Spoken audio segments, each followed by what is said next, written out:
अगर बुआ जी ने कुछ कहा है ऐसा तो मैं सुनने का प्रयास करूंगा बुआ जी ने क्या कहा है। मेरे खून के रिश्ते हैं उनसे, चमड़ा तारना भी जानते हैं, उसका जूता बनाना भी जानते हैं, उसको पहनना भी जानते हैं, उसको सर में मारना भी जानते हैं। फांसी करा दो चंद्रशेखर को, दोबारा से कोई मुकदमा करके घटना करके उसमें राशु का लगा भेज दो, मूंछों पे ताव बरकरार रहेगा। 5 अगस्त को चंद्रशेखर रावण ने एक ट्वीट करते हुए लिखा था, भीम आर्मी और आजाद समाज पार्टी आज यानी 5 अगस्त 2020 को बहुजनों को देश का शासक बनाने का संकल्प करती है। हम मान्यवर साहब के जिसकी जितनी संख्या भारी उसकी उतनी हिस्सेदारी के मिशन को साकार करेंगे। यह हम बहुजनों का संकल्प है, हम इसे हर कीमत पर पूरा करेंगे। जय भीम। ये ट्वीट ये बतलाने को काफी है कि चंद्रशेखर आजाद रावण किस तरह की राजनीति करते हैं। चंद्रशेखर आजाद रावण ऐसा नाम जिसे 2017 से पहले शायद ही कोई जानता हो। 2015 में पश्चिम उत्तर प्रदेश में ये नाम पहली बार सुर्खियों में आया था। आजाद के आगे का रावण चंद्रशेखर ने खुद अपने मन से लगाया है। कुछ लोग तो ये भी कहते हैं कि प्रसिद्धि पाने के लिए उसने अपने नाम के आगे रावण लगा लिया। लोग जो भी कहे, लेकिन बंदा फेमस तो हो ही गया। हालांकि अभी नेता बनने की प्रक्रिया में है। चंद्रशेखर सहारनपुर का रहने वाला है। 2014 में अपने 2 साथियों सतीश कुमार और विनय रतन सिंह के साथ मिलकर चंद्रशेखर ने भीम आर्मी बनाई थी। ऐसा कहा जाता है कि भीम आर्मी की अवधारणा और इसके पीछे का सारा दिमाग सतीश कुमार का है। उन्हें एक चेहरे की तलाश थी जिसे चंद्रशेखर ने पूरा किया। भीम आर्मी शुरुआत में दलितों के लिए काम करती थी, चाहे दलित परिवार के बच्चों का एजुकेशन हो या उनकी बेटियों की शादियां। भीम आर्मी इसमें सहयोग करती थी। तब ये काम शांति से हुआ करता था, ना कोई हल्ला ना ही कोई बवाल। 2017 में जो हुआ उसने भीम आर्मी और चंद्रशेखर दोनों को पूरी तरह से बदल दिया। देश की एक बड़ी दलित आबादी भीम आर्मी के बारे में जानने लगी और चंद्रशेखर आजाद दलितों का एक ऐसा चेहरा बनकर उभरा जो न सिर्फ घर बैठकर दलित उत्पीड़न की बात करता है बल्कि सड़क पर आकर धरना प्रदर्शन भी करता है।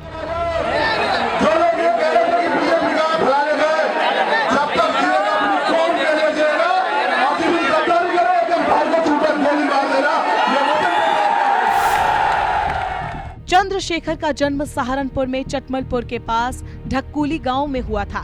चंद्रशेखर की जिंदगी में धड़कुली गांव का खासा महत्व है। 2015 में इसी गांव के बाहर चंद्रशेखर ने एक बोर्ड लगाया था जिसमें धड़काली वेलकम टू यू ग्रेट चमार्स लिखा था। रावण के इस कदम से गांव में दलितों और ठाकुर के बीच तनाव पैदा हो गया था। चंद्रशेखर की सुर्खियां बटोरने और एक दलित युवा नेता बनने की कहानी यही से शुरू होती है। चंद्रशेखर की पूरी कहानी जानने से पहले उस घटना को जानना जरूरी है जहां से चंद्रशेखर की शुरुआत हुई।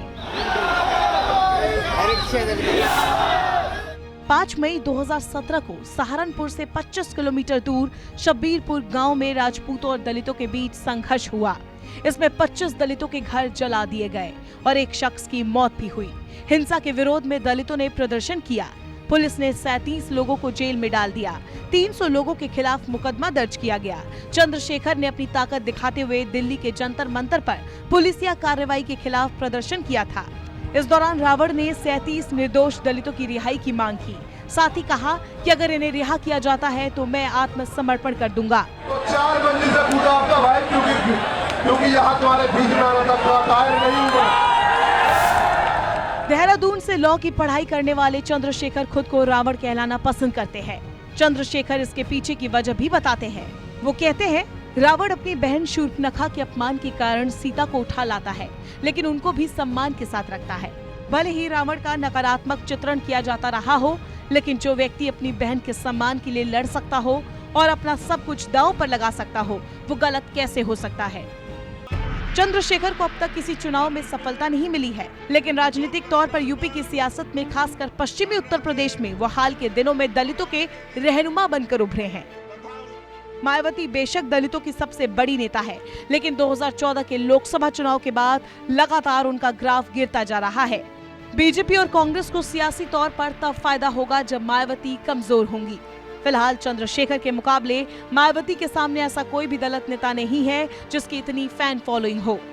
2019 के लोकसभा चुनाव से ठीक 1 महीने पहले योगी सरकार द्वारा रावण को रिहा करना उनकी ताकत को दिखाता है। रावण रासुका लगने के कारण जेल में बंद थे। कांग्रेस की प्रियंका गांधी को भी मेरठ के उस सरकारी अस्पताल तक जाना पड़ा जहां चंद्रशेखर भर्ती थे। इशारा साफ है कि मायावती को छोड़कर सभी सियासी दलों को रावण का साथ चाहिए। कुछ राजनीतिक पार्टियां खुलकर ऐसा कर रही है तो कुछ सामने नहीं आना चाहती।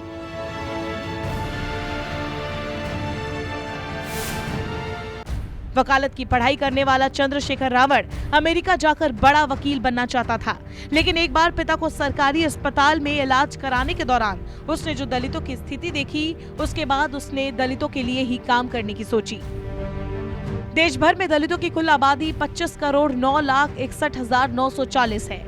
2011 की जनगणना के मुताबिक देश की कुल आबादी में 24.4% हिस्सेदारी दलितों की है। ये आंकड़े चंद्रशेखर के दिमाग में जरूर होंगे और इन आंकड़ों का अंकगणित भारत की सभी सियासी पार्टियों को भी मालूम है। यूपी की सियासत में सभी दलों को ये मालूम है कि मायावती को जितना नुकसान होगा उन्हें उतना ही फायदा, और मायावती तभी कमजोर होंगी जब चंद्रशेखर मजबूत होगा।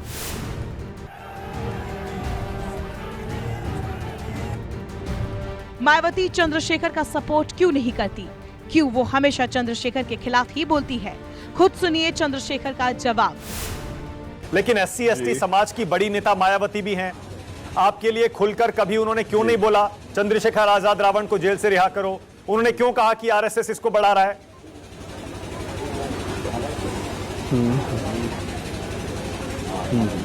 देखिए ऐसा है ना मित्र मेरे, मैं जेल में था और मुझे पता नहीं मेरे बारे में किसने क्या बोला, मुझे तो अभी आके धीरे धीरे पता लगेगा ना। दूसरी बात, अगर उन्होंने कुछ कहा भी है, वो एक राजनीतिक लड़ाई लड़ रही, राजनीतिक मिशन में, ना कि सामाजिक मिशन में, और मैं एक सामाजिक मिशन में हूँ, तो राजनीतिक मिशन के लोग मेरा विरोध करे समझ आता है। अगर बुआ जी ने कुछ कहा है ऐसा, तो मैं सुनने का प्रयास करूंगा बुआ जी ने क्या कहा है, फिर मैं प्रयास करूंगा अगर बुआ जी को मुझसे कोई शिकायत है कुछ, तो मैं उसे दूर भी करने का काम करूंगा, क्योंकि मैं तो राजनीतिक लड़ाई लड़ ही नहीं रहा हूँ।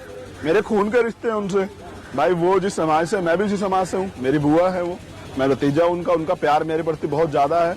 गुस्से में कुछ कह दिया, किसी कहे से कुछ कह दिया, क्योंकि उनके आसपास अच्छा माहौल है ना, बहुत जिम्मेदार लोगों का माहौल है। क्या पता उन्होंने कह दिया हो कि चलो अपने भतीजे को कुछ कह दो। एक दलित नेता के साथ साथ चंद्रशेखर की छवि एक ऐसे नेता की भी है जो अपने विवादित बयान देकर सुर्खियों में रहना चाहता है। राजस्थान चुनाव के दौरान CM योगी ने भगवान हनुमान को दलित बताया था। चंद्रशेखर ने इस मामले में कहा, अगर बजरंगबली दलित है तो देश के सभी हनुमान मंदिरों पर दलितों को कब्जा करना चाहिए। ऐसे ही चंद्रशेखर ने एक और विवादित बयान देते हुए कहा था, जिस दिन देश के संविधान पर आंच आई उस दिन भीमा कोरेगांव दोहरा देंगे। 1 जनवरी 2018 को महाराष्ट्र के पुणे जिले में भीमा कोरेगांव युद्ध की 220 बरसी के दौरान हिंसा हुई थी। चंद्रशेखर को ये बात समझ आ चुकी है कि सिर्फ दलितों को लेकर राजनीति नहीं की जा सकती, तभी तो उन्होंने NRC और CA के विरोध में खुलकर रैली की और गिरफ्तार भी हुए। 20 दिसंबर को NRC CA के खिलाफ जामा मस्जिद से जंतर मंतर तक विरोध रैली निकालने की परमिशन देने से दिल्ली पुलिस ने इनकार कर दिया। बावजूद इसके चंद्रशेखर जामा मस्जिद पहुंचे। पुलिस को चकमा देते हुए वो किसी तरह बच निकले। इसके अगले दिन जामा मस्जिद से गिरफ्तार करके उन्हें 14 दिन की न्यायिक हिरासत में भेज दिया गया। इस पूरे आंदोलन में चंद्रशेखर ने दिखाया कि वो सिर्फ दलितों के लिए ही नहीं बल्कि देश के मुस्लिम समुदाय के लिए भी लड़ने को तैयार है। इस पूरे आंदोलन में चंद्रशेखर की भूमिका को पाकिस्तान के अखबार द डॉन ने प्रमुखता से छापा था और चंद्रशेखर रावण को दलित यूथ आइकॉन बताया था। अक्सर चंद्रशेखर की मूंछों को लेकर सवाल किया जाता है। उन्होंने सोशल मीडिया पर एक कैंपेन भी चलाया था कि सभी दलित युवा मूंछों पर ताव रखते हुए फोटो अपलोड करें। अपनी मूंछ पर ताव को लेकर क्या कहते हैं रावण, सुनिए। आपकी लोकप्रियता है, युवा जो है वो आपको बहुत फॉलो करते हैं, और आपकी ये जो मूंछों पर जब ताव दे के चश्मा पहन के जो फोटो खिंचवाते हैं वो बड़ी लोकप्रिय हो रही है। अच्छा, ये हाँ, ये तो भैया हमारे यहाँ खानदानी है, तो अभी में ऊंचे लोगों ने वो करवा दी। हमारी तो दलितों पे तो पुरानी है पगड़ी, और ये अभी तो लागू कर रहे हैं ना पुराना कल्चर। ये कहते हैं ना कि पुराने कल्चर में, जब पुराना कल्चर लागू कर रहे हैं, चमार, वाल्मीकि, कुर्मी, कोरी, धोबी, जो इनके काम है, कहते हैं अपने अपने काम करो। मैं कह रहा हूँ चमड़ा तारना भी जानते हैं, उसका जूता बनाना भी जानते हैं, उसको पहनना भी जानते हैं, उसको सर में मारना भी जानते हैं, सब कुछ जानते हैं। अभी हम उसको देख रहे हैं ना कौन सा काम सही रहेगा। कोई घबराने की बात नहीं, मूंछे पे ताव बरकरार रहेगा। मैं आपके माध्यम से कहना चाहता हूं, फांसी करा दो चंद्रशेखर को, दोबारा से कोई मुकदमा करके घटना करके उसमें रासुका लगा के भेज दो, मूंछों पे ताव बरकरार रहेगा, झुकने का मतलब नहीं बनता है। बहुजन मूवमेंट के साथ खड़ा हुआ हूँ, ईमानदारी से खड़ा हुआ हूँ, ईमानदार लोगों से उम्मीद करता हूँ कि वो साथ दे और लड़ता रहूंगा आखिरी सांस तक। देश की राजनीतिक व्यवस्था में दलितों को समुचित प्रतिनिधित्व दिलाने के लिए रिजर्वेशन का प्रावधान किया गया है। इनके लिए लोकसभा और राज्य की विधानसभाओं में सीटें रिजर्व है। 543 सदस्यीय लोकसभा में 84 सीटें एससी समुदाय के लिए आरक्षित है, जबकि 47 सीटें एसटी के लिए। सभी राज्यों की विधानसभा की बात की जाए तो 607 विधानसभा सीटें एससी के लिए रिजर्व है और 554 सीटें एसटी के लिए। ऐसा नहीं है कि चंद्रशेखर आजाद रावण जो लड़ाई लड़ रहा है वो आज से पहले किसी ने नहीं लड़ा हो। बदलाव एक स्वाभाविक प्रक्रिया है जो निरंतर चलता रहता है। चंद्रशेखर रावण को कुछ लोग बदलाव की तरह देख रहे हैं, एक ऐसा बदलाव जो दलित राजनीति में नया है। पहले ये लड़ाई संसद और विधानसभाओं में लड़ी जाती थी, रावण ने इसे सड़क पर ला दिया। दलितों के उत्थान में रावण की जो विचारधारा है उसमें एक प्रकार की आक्रामकता है जिसे दलितों की एक बड़ी युवा आबादी पसंद कर रही है। चंद्रशेखर की तरह एक और युवा नेता है गुजरात का, जिग्नेश मेवानी नाम है उसका। दलितों की लड़ाई लड़ता है लेकिन बिना बवाल के, बिना कोई शोर शराबे के। चंद्रशेखर लोकप्रिय है लेकिन उनकी अब तक की राजनीति में जितना शोर है उतना ही विवाद भी। जिस दिन ये दोनों पीछे रह जाएंगे, राजनीति में चंद्रशेखर बहुत आगे होंगे, खासकर देश की दलित राजनीति में। उन्होंने तो पढ़ा होगा, हमारे डीएनए में हमारे बाप ने लिखा था। नमस्कार, मैं हूं मानक गुप्ता। अगर आपको हमारा ये वीडियो पसंद आया हो तो इसे लाइक और शेयर जरूर करें और हाँ, हमें सब्सक्राइब और फॉलो करना ना भूलें ताकि आप देश और दुनिया की कोई खबर मिस ना करें। तो जुड़े रहिए हमारे साथ और देखते रहिए न्यूज़ 24।